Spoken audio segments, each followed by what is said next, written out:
It looks like we're about to be back on the road. Let's go, baby! Hey, how you doing today? I'm noticing like a rattling noise on acceleration followed by like a deep toned rubbing sound is the best I can describe. Do it on Monday, and that's about the soonest I can get a look at it. Right, bye. Bye. And now it's a next week issue. All right, well, round 2 of my car going in the shop. Round 2 of there being a hole in my exhaust pipe. They didn't notice it last time because they didn't drop the whole exhaust down. Turned out there was a hole in my pipe up near the first catalytic converter. Fingers crossed that solves the problem. The sound is gone, so that's great. I feel like I maybe noticed a little bit of jerking still, which isn't good. I'm hoping, fingers crossed, I don't have to bring this thing into Subaru. I'm gonna have to escalate this to Subaru. If it truly is a transmission issue going on here, we can get that kind of fixed up under a warranty. We'll see what we can do.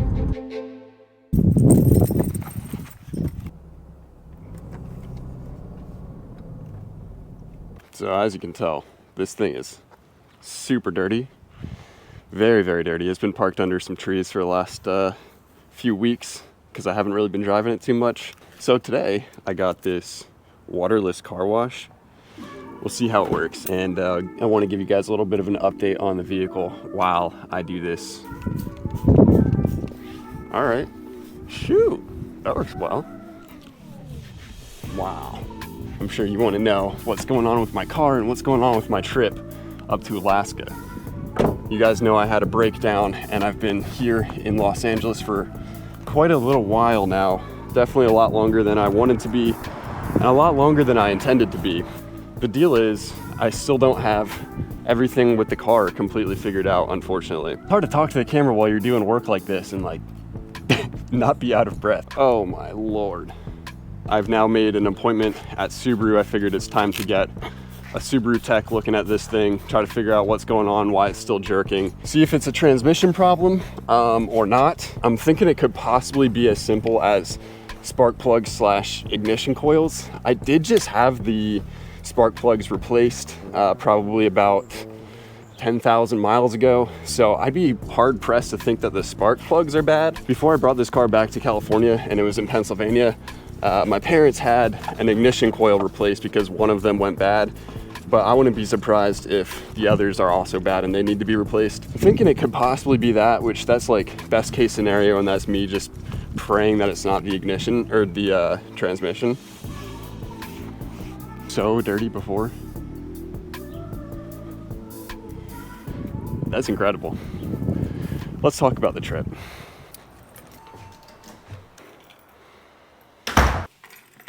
Time for a little Sunday cold one.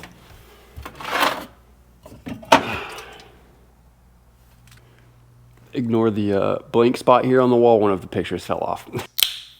As you guys know, the plan and the goal for this trip was to go from California to Pennsylvania, build out my car, Pennsylvania to Key West, and then from Key West to Prudhoe Bay, Alaska, which would be the continental United States southernmost and northernmost road trip, which is America's longest possible road trip. Yeah, so we made it down to Key West, and now we made it back to California, Los Angeles, where I currently live. Because the timeline has been thrown off so much, today is August 18th. I kind of expected to be gone by July 19th. Prudhoe Bay is an extremely long drive. Like, if I were to straight shot it right now from here, which isn't even what my plan is, it would take me 2 days and 18 hours. It's 3,775 miles. So just to put that in perspective, the road trip from Los Angeles to where my parents live in Pennsylvania, which is eastern Pennsylvania, it's like right on the border of New Jersey. I'm only like an hour and 40 minutes from the Jersey shore. So basically coast to coast. 1 day and 15-hour road trip, 2,700 miles. Basically what I'm trying to say is in order to make that trip from California to Prudhoe Bay, Alaska, it would be about a 2 to 2.5 month trip to do it comfortably, and not just straight shot it and actually be able to make stops and make videos for you guys and do the things that I really want to do on the trip. The other setback right now is financial setback. So I'm saying all of this right now to say, basically, Alaska is not gonna happen this year. In order to make the best possible videos for you guys and not be stressed out about trying to find work and everything along the way, I think the best possible thing I can do is save up as much money as possible and then head to Alaska. I think my new game plan is to travel around California for a bit, maybe head out into some of the other states, like maybe go to Colorado for a little bit this winter, but over the next 6 months, make YouTube videos, doing all of that. Let me know what you guys might want to see in the comments. We're still going to be car camping. We're still going to be traveling. We're going to be taking photos. We're going to be doing it all. It's just going to be not up to Alaska quite yet. And I'm playing around with the concept of making a shorts series of me saving up money because I would really like to get out of my Subaru. I think it would be a really awesome upgrade to not only my own lifestyle, but for the channel, to purchase either a 4Runner or a Tacoma or something of the sorts and make a sick build in the back and have a vehicle that's way more capable off-road. So that's where we're at with everything. I really appreciate you guys sticking around, being a part of the community and supporting me every week. It's been a huge help, honestly, because without seeing comments that are supportive, I think I'd be in a darker place. We'll catch y'all tomorrow when we bring the car in and figure out what's going on with that. All right, y'all. Well, I just dropped my car off at Subaru, so they told me it's gonna be another, it'll be at least a day to diagnose. I have this loaner car for the next 2 days, unless obviously my car gets repaired earlier than that. So I'm pretty stoked on that. And I'll let you guys know when I get an update on the car.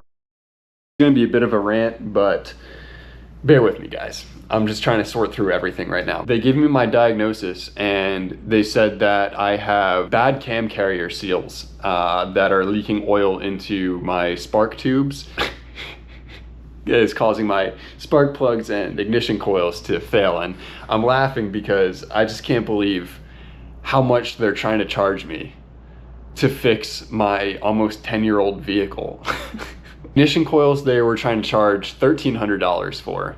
Spark plugs, they're trying to charge $350 for. And the cam carrier seals, they're trying to charge me $6,000 to replace. Of course, you know, they're a dealership, so they're trying to sell you on a bunch of other stuff. And after all is said and done, they're trying to charge me about $9,000 on a vehicle that's worth $9,000. Like, are you, like, seriously? Basically, I declined all of the services.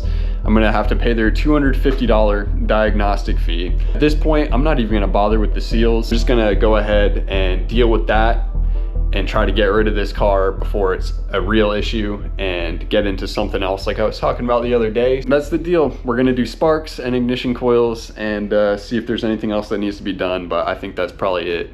With the Subaru that I have, the spark plugs on the driver's side are like almost impossible to get to because the frame rail is literally like butt up to the coil. Don't want to have to deal with the hassle. Right, it's time to do the dreaded.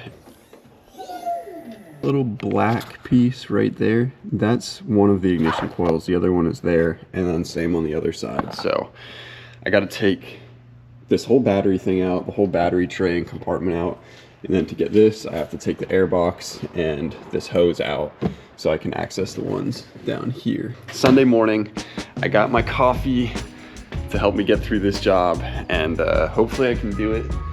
The last time I attempted this, I was not able to get the two down here. I'm gonna give it another go. I'm gonna start on the hard side, so I'm gonna go ahead and disconnect the battery, take it out, and then get the battery tray out. Last time I had a lot of trouble getting the battery tray out.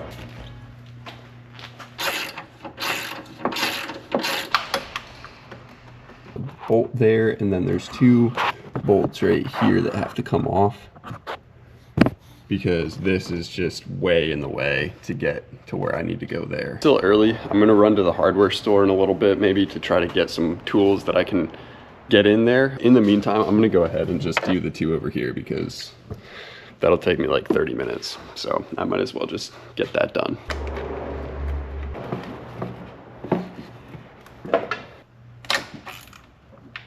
First two ignition coils out, and we're gonna get the spark plugs out. This one is the furthest one in, so I believe this is probably cylinder 2. Has some oil on it. I'm not gonna worry about that right now. I'm gonna get the plugs out, and then after that, it's pretty straightforward. Put new plugs in, new coils on, one plug out. There we go, second one. Not much oil in that one. Went to Harbor Freight and got some new tools, so this should help me out.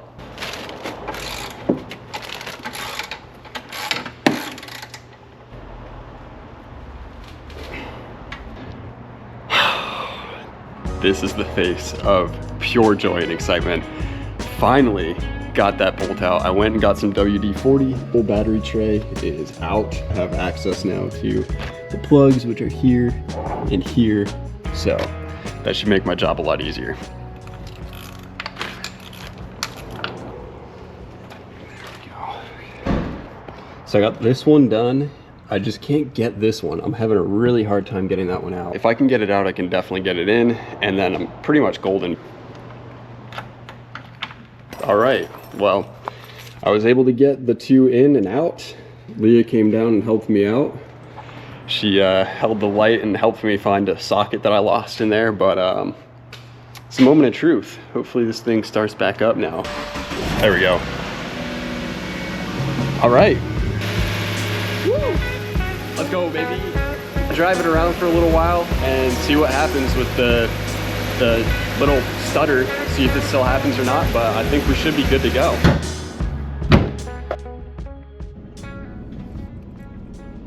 Well, we're testing out the sparks and coils. Hopefully we don't feel what we were feeling before, fingers crossed. Spark plugs I bought were basically the ones that come from factory with Subaru, but the coils that I bought are like aftermarket coils, so they're not OEM parts.